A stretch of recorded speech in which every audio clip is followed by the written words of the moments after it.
Hi hello friends, എല്ലാ കൂട്ടുകാർക്കും പുതിയൊരു റിവ്യൂയിലേക്ക് സ്വാഗതം. അപ്പോൾ പ്രൊമോയിലാകെ ഒരു ദിവസത്തെ ഭാഗം മാത്രമേ കാണിച്ചുള്ളൂ. നമ്മുടെ ഷാരിയുടെ കൈകൊണ്ട് താര ഇല്ലാതാകുന്ന ആ ഒരു ദിവസം. അതിനുശേഷം താരേനെ കാണാതാവുകയാണ്. കാരണം താര മരിച്ചല്ലോ. അപ്പൊ സേരനും അതുപോലെ തന്നെ രൂപയും കല്യാണിയൊക്കെ ഇങ്ങനെ പറയും, എത്ര നാളെ താരാനിനെ കണ്ടിട്ട് ഒരു അറിവും ഒരു വിവരവും ഇല്ലല്ലോ, ഫോൺ വിളിച്ചിട്ടാണെങ്കിൽ എടുക്കണമില്ല എന്നൊക്കെ കല്യാണി പറയുന്നുണ്ട്.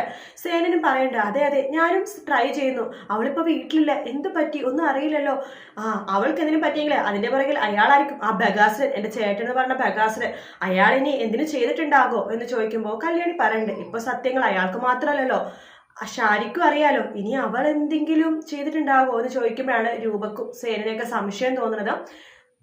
അങ്ങനെ അവര് പോലീസിൽ പരാതി കൊടുക്കുകയാണ്, ഇങ്ങനെ താരനെ കാണാനില്ല, ഈ ലാസ്റ്റ് ആയിട്ട് വന്നത് എവിടെയെന്നൊക്കെ പോലീസുകാർ അന്വേഷിക്കുമ്പോഴാണ് ലാസ്റ്റ് താര ആ ഓട്ടോറിക്ഷയിൽ വന്ന് ഇറങ്ങിയത്. അതായത് എപ്പോഴും വരുന്ന ഓട്ടോറിക്ഷ ഉണ്ട്, ആ ഓട്ടോറിക്ഷക്കാരൻ പറയുന്നുണ്ട് ഈ വീട്ടിൽ രാഹുലിന്റെ വീടിന്റെ മുമ്പിലാണ് അവസാനം വന്നിരുന്നത് എന്നിങ്ങനെ പറയുന്നുണ്ട്.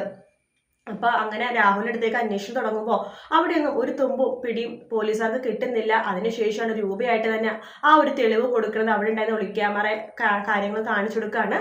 അങ്ങനെ ഇതിന് പിന്നിൽ ഷാരിയാണെന്ന് മനസ്സിലാവുകയാണ്, കൂട്ടുപ്രതിയായിട്ട് മനോഹർ ഉണ്ടെന്നും മനസ്സിലാവുന്നുണ്ട്.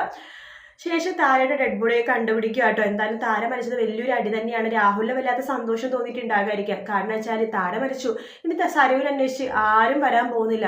സരയുവിന് സ്വന്തം അമ്മയെ പെറ്റമ്മയുള്ളതാണല്ലോ ഏറ്റവും കൂടുതൽ പ്രശ്നം. ഇപ്പതേ പെറ്റമ്മ എന്തായാലും മരിച്ചുപോയി, ഇനി ആരും അന്വേഷിച്ച് വരില്ലെന്ന് ഓർത്തിട്ട് രാഹുലിന് വല്ലാത്ത സന്തോഷം തോന്നുവാണ്. മാത്രമല്ല താൻ ചെയ്ത കുറ്റം അതോടുകൂടി ഇല്ലാതായി പോവുകയും ചെയ്തല്ലോ, അതുകൊണ്ട് രാഹുലിന് ഭയങ്കര സന്തോഷമാട്ടോ. പക്ഷെ ഷാരി തന്റെ മകളെ കിട്ടാൻ വേണ്ടിയിട്ടാണ് ഇങ്ങനെയൊക്കെ ചെയ്തെങ്കിലും ഷാരിയുടെ ഇനിയുള്ള ജീവിതം ജയിലിലാണ്. അതുകൊണ്ട് ഷാരിക്കൊന്നും സന്തോഷം ഉണ്ടാവില്ല. എന്തായാലും നല്ല നല്ല ഭാഗങ്ങളാണ് ഇനി കാണാൻ പോകുന്നത്. സൂപ്പർ ആയിട്ടുള്ള ഭാഗങ്ങൾ തന്നെ ആയിരിക്കും കേട്ടോ. വീഡിയോ ഇഷ്ടപ്പെട്ടെങ്കിൽ ലൈക്ക് ചെയ്യാൻ മറക്കരുത്, സബ്സ്ക്രൈബ് ചെയ്യാൻ മറക്കരുത്. മറ്റൊരു വീഡിയോ ആയിട്ട് വീണ്ടും കാണാം. Take care, bye bye.